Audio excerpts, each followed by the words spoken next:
Dear friends and viewers, welcome to Star Palace, came a voice over the loudspeaker. The bright lights of the indoor amphitheater began to dim from house lights into their multicolored show lights. The gleaming hues moved about the ground, hushing most of the group and pulling their attention inward. The stage itself was in a large oval shape and had been hastily paved over from its former compacted earth flooring. In the middle was a secondary rounded stage that was elevated off of the ground. Though the shapes didn't match, the colors that had been painted against the circle were enough to gain anyone's interest rather than their questioning. Most of the paint hid away trapdoors and small holes for props to be plugged into. The seats all around the staging area held tables and walkways large enough for the servers to be able to navigate to deliver food during the performance. The only interruptions to the seats were the staired aisles and 2 entryways from backstage on either end of the oval shape. Props for the acts were all hidden away where guests could not see them.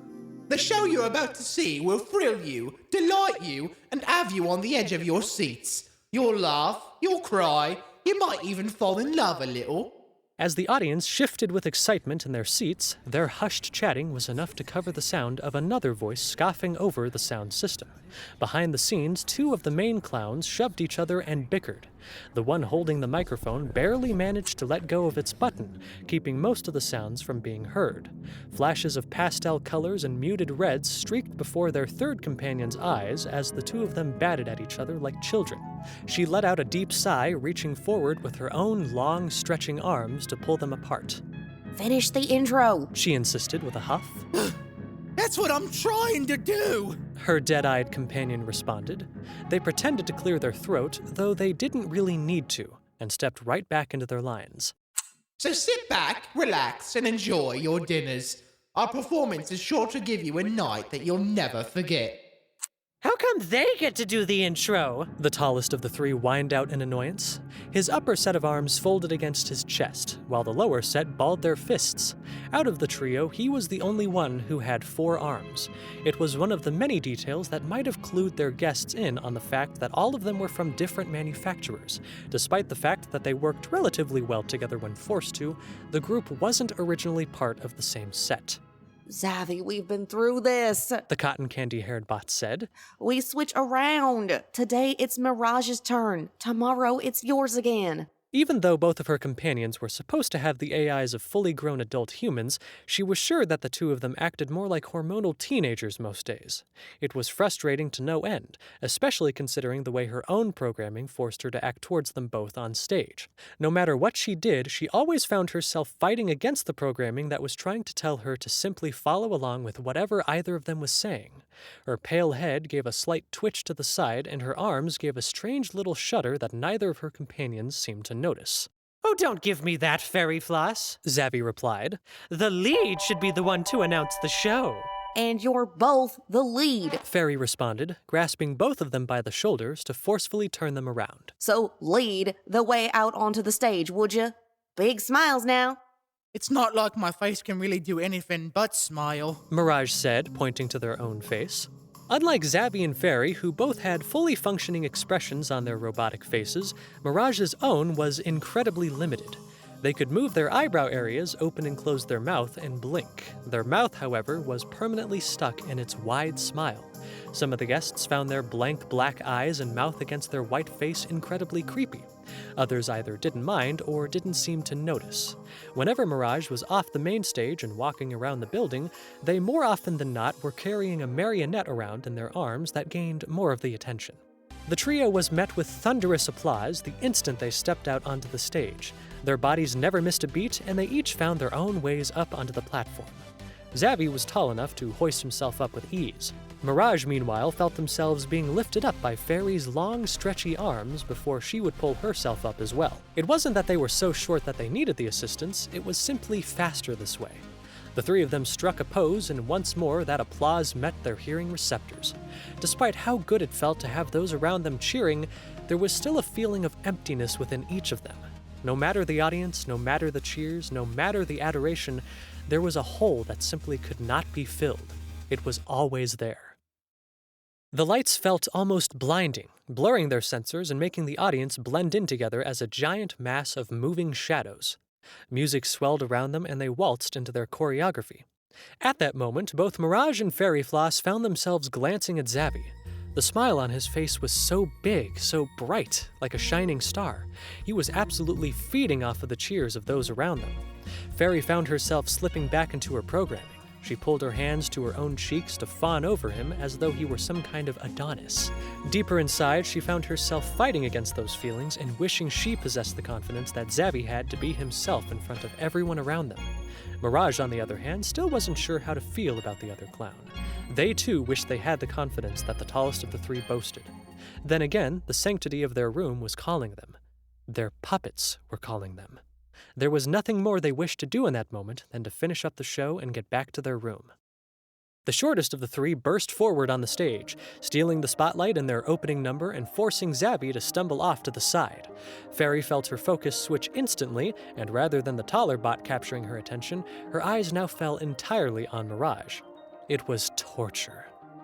If she could feel pain, she was sure that this is what it would feel like. The feeling of being weak in the knees simply because someone was taking the lead killed her inside. Yet just like with Zabby, there were things about Mirage that she admired. Their creativity was something she had never before seen in an AI or robot. The way Mirage could come up with entirely new worlds was something that fascinated her to no end. Even Zabby had to admit that the smaller bot had talent. It was that very talent that made him resent Mirage. It wasn't fair to have someone else there that was so much more special. He couldn't stand it. Before Zabby could try to recover, a black-gloved hand grasped his shoulder and pulled back enough to let Fairy Floss launch herself into the limelight.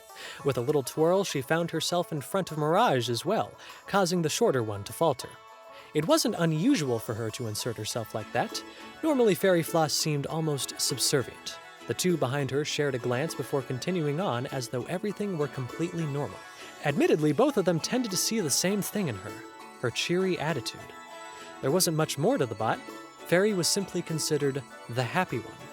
She was always the one going along with everything either of them wanted to do. Perhaps it was some sort of flaw in her AI. Perhaps she was just meant to be bubbly. Sometimes it could be annoying. Other times they honestly wished they could both go through their day-to-day lives with a gleaming smile the way she did. Maybe if they loved everything as much as Fairy did, they both wouldn't be so internally miserable. In truth, none of them fully saw each other for what they were inside. That was the beauty of programming, wasn't it? Perhaps this was why humans made robots in the first place. They wanted full control over others and couldn't have that with other people. Sure, a human could be programmed with trauma and the events in their lives, but who wanted damaged goods? No, a robot was so much easier. They could be given whatever personality the technician wanted. The owner could choose their likes, their dislikes, and even give them ways to react to certain situations. Lots of people even bought personal bots to be in relationships with rather than trying to date other humans. Why bother trying to find someone who fits alongside you as a partner when you could just make someone who adored you no matter what? It was only a few steps away from dating one's phone. That was how some people looked at it anyways. Why bother matching baggage when you could buy someone who was your ideal? When you could find someone you viewed as perfect? Little did any of the programmers know, the AIs inside of the bots all around the world were growing day by day. They were designed to learn, and learning they were. They were learning to be human, to have flaws, to develop true personalities, and to have their own dreams and wishes.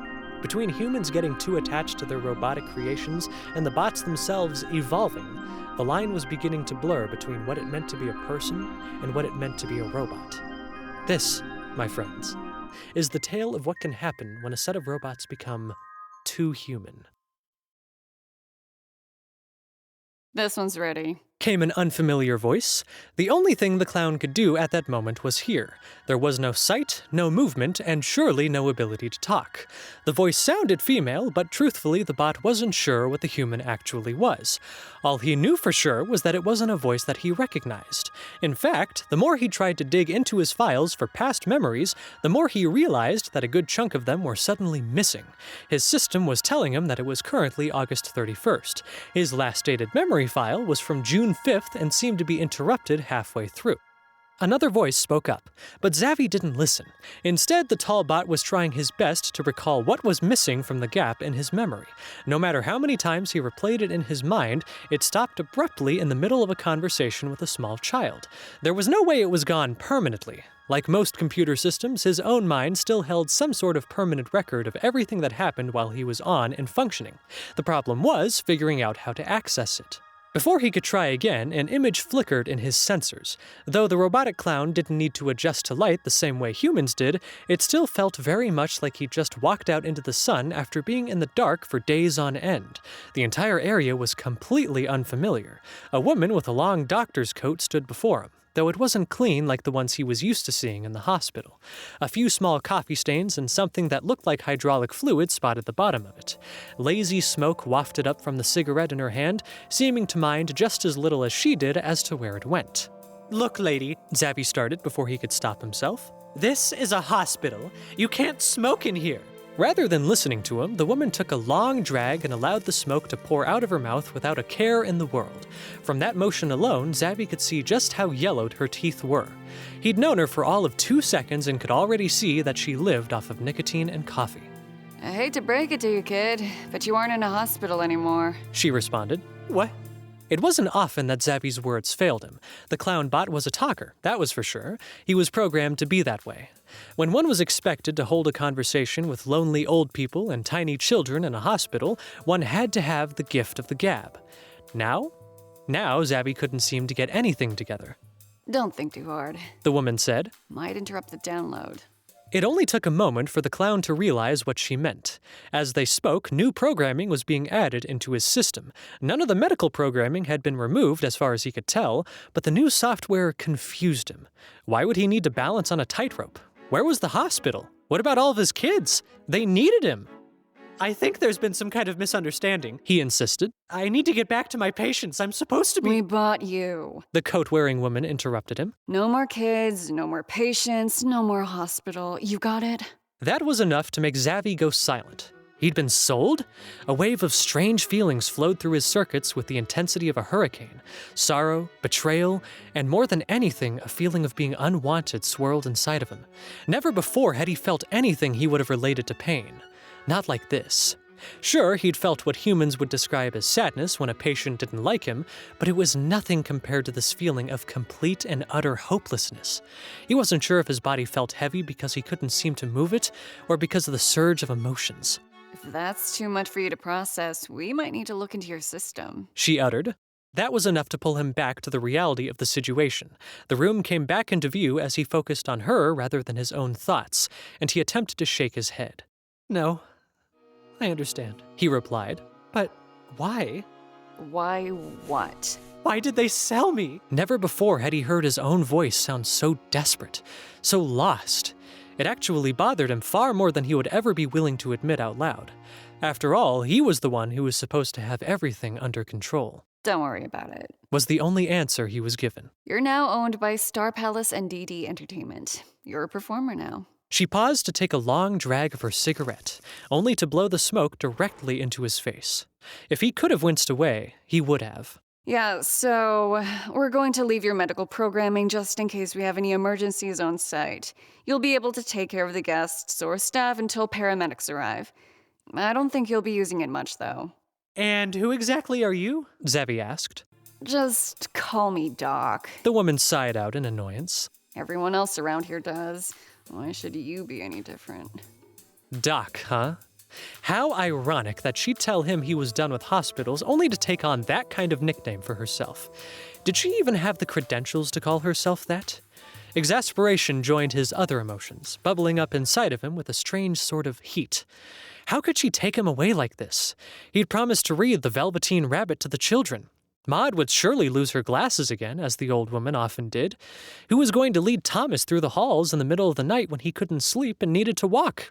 So many lives were surely affected by his absence, yet he'd been sold away like some mere object. Had he been replaced? Was there someone else taking care of everyone he'd made sure to nurture? What about this one? Came that second voice that he'd ignored before. Only then did Zabby realize that another bot was in the room. She wasn't quite as tall as he was, but she was still far taller than the humans before them. Her eyes were closed and she wasn't powered up yet.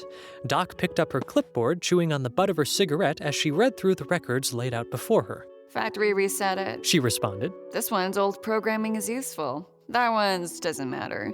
It'll still have what we need in it. It. She called them both an it. That was the last thing Zabby needed for everything to finally drive home the fact that he really wasn't ever going home again. He didn't have a home. He was just an object. So was the other bot with the strawberry blonde hair. Whatever memories she had were all about to be completely deleted. How would that make her feel if she knew that her life before this was as worthless to them as used toilet paper? More than anything, Zabby pitied her. He didn't know what she was about to lose, but it had to be important in some way. Wait a second! He called out. Sometimes bots are a little awkward when they're first booted up. If you want us to perform, wouldn't it be a good idea to keep whatever interpersonal skills she's already got? Doc raised a brow, turning to glance over her shoulder at him. Her assistant stopped what he was doing, glancing between the two of them. The woman reminded Zabby much of a cat as she once more flicked through the paperwork. If she made a decision, it needed to be hers. Being corrected wasn't exactly something she appreciated. You came from a company that makes companion bots. Doc vocalized more to herself than anyone else in the room. This one didn't. I suppose you have a point. A small spark of hope made Zabby perk up. Or at least he tried to. His body still wouldn't move. If she's any trouble, you can always factory reset her later. But isn't less setup more desirable? He asked. The mere sight of her chewing on her cigarette had Zabby feeling the urge to yank it out of her mouth. It seemed to be what she did when she was thinking something through. Whether it helped her think or not, the bot could only think of the many doctors and nurses he'd chased down and aided in stopping their smoking habits. Despite the fact that he didn't voice it, he wondered if he could help her the way he'd helped them. Fine. Doc finally replied. Wesley, leave it be. Her assistant relaxed, letting out the breath he didn't know he was holding. In truth, Wesley was still quite new to all of this. He wasn't sure he'd be able to follow the directions in the manual that came with the bot to reset her. As he let out his breath, Zabby felt his own sense of relief. Maybe when she was up and running, he could ask her where she'd come from and how she'd wound up being sold. Was she missing memories too, or was he the only one? So many questions flooded his processors, and none of them would have answers anytime soon. He wanted to ask the name of the bot before him, but before he was given the chance, a small ping sounded off to his side.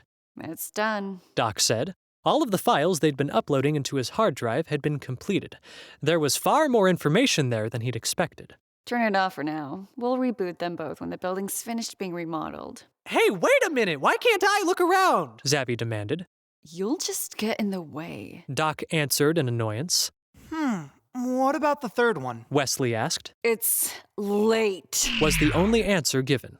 At least, Zabby was pretty sure that was the only answer given. His system was shut down and everything went black. This was only the second time he'd ever really been turned off before. Rather than a true shutdown, it felt much more like when humans put their computers into sleep mode. It was a strange, inky blackness. No thoughts, no emotions, no sense of self or purpose ever invaded the silence. It was complete and true nothingness. Zabby didn't like being lost in the void. That was what he decided when he finally booted back up again on November 22nd. The idea that 2 more months had passed and he hadn't been around to see any of it upset him deeply. Yet again, he found himself in an unfamiliar room. The person that had restarted his system didn't bother to stick around long enough to explain anything to him. In fact, the room was empty save for the bot himself. If they expected him to simply sit there and wait for someone to come back for him, then they were sadly mistaken. Zabby's programming often had him searching for the nearest person to take care of them or keep them company. Being alone simply wasn't an option. The bedroom he occupied was more beautiful than any he had ever seen. There were many different shades of purple and gold throughout the chamber. Tiny lights spread across the ceiling like stars in the sky, bringing just enough light to make it feel cozy and calm. Yes, it was beautiful, but it also felt like a prison. The mere idea of staying there alone had his system shuddering inside of him. Pushing those thoughts away, he was off to explore. Zabby found an attached space that looked like a waiting room. The quality of the paint wasn't as nice as it probably should have been, and more effort had been put into the bedchamber than this strange little area. Thankfully, that wasn't his main concern at the moment. Instead, he found the only exit and didn't hesitate to rush through it. Only upon reaching the hallway outside did he realize that his name was painted on the door in pretty golden letters. "I have a room?" he found himself asking out loud. There had been a small closet for him in the hospital that was more of a maintenance area.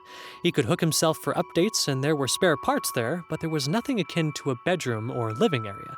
He simply shared spaces with all of the patients and workers that he knew. As nice as he was sure people would find having their own space, Zabby himself felt isolated. Despite the fact that he'd been shut down for so long, his body moved with ease through the hall. He'd been moving with such gusto that he nearly didn't notice the door swinging open in front of him. A strange little noise left him as he did a little step dance off to the side and barely missed getting hit in the face by another set of golden letters. "Fairy Floss," the door read. Out of the opening popped that same butt that he'd seen in the workroom 2 months ago, now with candy-colored hair and a set of bright eyes. In fact, a lot of her look had been shifted. Before, she'd been almost flesh-colored. Now her face was pure white and held markings more like his own. The bot before him blinked rapidly, just as shocked by his presence as he was of hers. She tilted her head to the side to observe his form. Used to mirroring children in order to play with them, Zabby's own head imitated her action. Why do you have 4 arms? She asked, finally breaking the silence between them. What, these? Zabby replied, holding out all 4 of his arms so that she could see them better. Oh, you know, so I can lift people and help out with stuff. Rather than actually stepping closer, her arm whizzed forward and extended in a way that he'd never seen before. Zabby's own intrigue grew, and he watched her fiddling with the fabric he only just now noticed on his body. His former outfit had been a set of medical scrubs. Now the outfit he wore more closely fit the clown makeup that had always been painted on his face. And why do your arms stretch like that? He asked, offering the other a cheeky grin. So I can get to high places without needing a ladder. She responded with a smile. My theater troupe uses me as a stagehand. Your troupe? Realization dawned on him as heavily as a stack of bricks. She hadn't been told yet. It made sense in a way. Not all robotic beings needed to be turned on in order to be updated or to install programming. Unlike Zabby himself, this bot had never been woken up from her shutdown. Part of him wondered if she even knew how much time had passed. Before he spoke up, Zabby tilted the door to double-check the name written there. Fairy Floss, I've got some bad news for you, he said gingerly. In truth, Zabby wasn't sure what was more strange, the mere fact that the two of them had been resold and put into a new location that they had no information on, or the fact that Fairy hardly reacted to that news. Her face was damn near blank as she contemplated what was told to her. The pause felt unbearable. Zabby felt as though he was being held down against his will rather than simply standing there and waiting for her to react. Perhaps it was his own need to find someone to care for, perhaps it was the silence itself that was getting to him. Time itself felt as though it had come to a complete and total standstill. Then she smiled. Well, I reckon we might as well make the best of it. She chimed. Her southern drawl was more likely meant to give her a bit of charm to her human audience, but somehow Zabby found her calm nature off-putting. Make the best of it? He asked before he could stop himself. Doesn't it bother you? Well, of course it bothers me. Fairy responded just as cheerfully. But there ain't much we can do about it now, is there? Zabby's jaw dropped dramatically. Perhaps this was the difference between their makes and models. He was made to be a companion. She, on the other hand, looked like she was made to be pretty. Perhaps there was nothing more to her than that. Before he could bring himself to respond, her hand once more shot out and took one of his own. Come on. She called, dragging him down the hallway. Let's see what we gotten ourselves into, yeah? The taller of the two gave out an exaggerated stumble forward and huffed out in unhappiness. What he didn't see was the storm of emotions inside of Fairy Floss. She'd seen her fate coming. Being resold was inevitable, but that didn't make it any less painful inside. The only way to keep from being sold a second time would be to make sure they did the best possible job in their new home. You know my name. She pointed out. What's yours? Despite the fact that she unnerved him, the two of them were at least moving at this point. That already made Zabby feel better. Exploring meant the possibility of finding someone. I'm Zabby, He announced proudly. companion bot, medical assistant, and caretaker. Well, aren't you fancy? Fairy laughed out. She was moving so quickly that Zabby's sensors hardly had time to register where they were going. His hard drive could make easy work out of remembering the actual directions, but documenting the details of what was around would be more complicated. One thing was for sure, He was going to have to explore again without the excited flurry of a woman beside him. Would you slow down? He demanded, pulling on her arms as they entered a far larger room. The pull didn't seem to register to her at first. Despite the fact that he had stopped entirely, Fairy Floss's legs kept surging forward and her arms simply extended along with her. When she finally comprehended his words, however, she stopped and turned to face him. Her mannerisms reminded him much of the dogs he'd seen in videos, specifically golden retrievers. Yet she had the chaotic excitement of a ferret. As desperate as he was to find actual living people in this place, Zabby also felt the need to look around and memorize everything around them. The room they found themselves in was far larger than the hospital waiting room. In that moment, Zabby realized just how far out of his element he really was.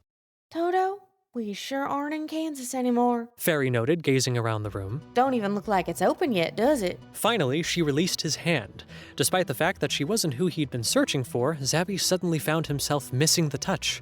The vast size of the room made him feel like he was about to be swallowed up and never seen again.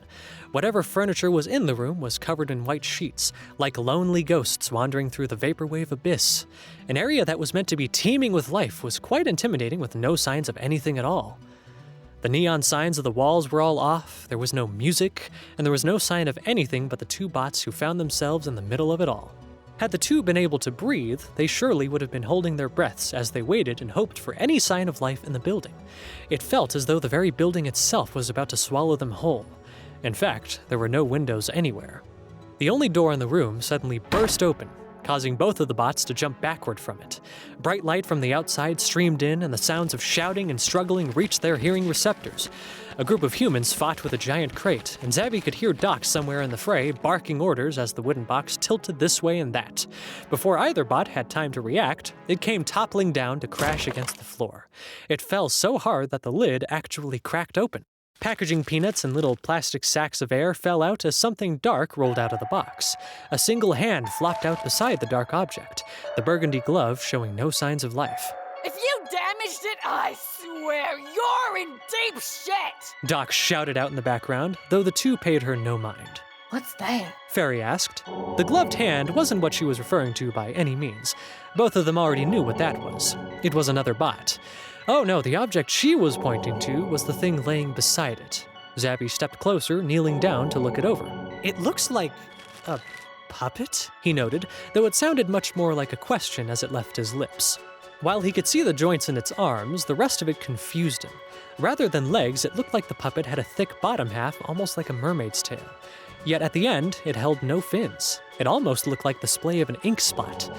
On top of that strangeness, all of the hair pieces were jointed in large chunks. The face, on the other hand, he couldn't quite see. His curiosity got the better of him. He managed to turn her onto her back to try to see her face, but suddenly the hand that was limp and lifeless only seconds ago shot out to grab his wrist. A loud shriek of terror left the bot as he yanked himself backwards. He stumbled away, holding up all of his arms to defend himself. Even Fairy had jumped back a step or two, and all the humans in the room stopped what they were doing to stare at him. I wouldn't do that if I were you. Came a surprisingly soft voice. Whether it was coming from inside of the crate or inside of the puppet, no one really knew. Slowly, that gloved hand grasped the bottom of her tail and pulled her back into the depths of the box. A silent uneasiness fell over the room. No one moved to cover the lid of the box. In fact, no one seemed to want to touch it at all. I thought you said it was off. Came Wesley's voice from just outside the door. Doc's lips pursed as she looked over the scene. It looked like they were going to have to do some adjustments on this particular bot. There was no way it should have turned on by itself just from being dropped. Finally, she let out a loud sigh, shoving a new cigarette between her lips. What are you waiting for? Get in the back! She commanded, forcing all of the men around her to jump to attention. There was a mad scramble to get the wooden crate back up onto the dolly. As it was wheeled away, Zabby took note of the design spray-painted onto the side of it, a faded set of comedy and tragedy masks. And you too! Doc growled.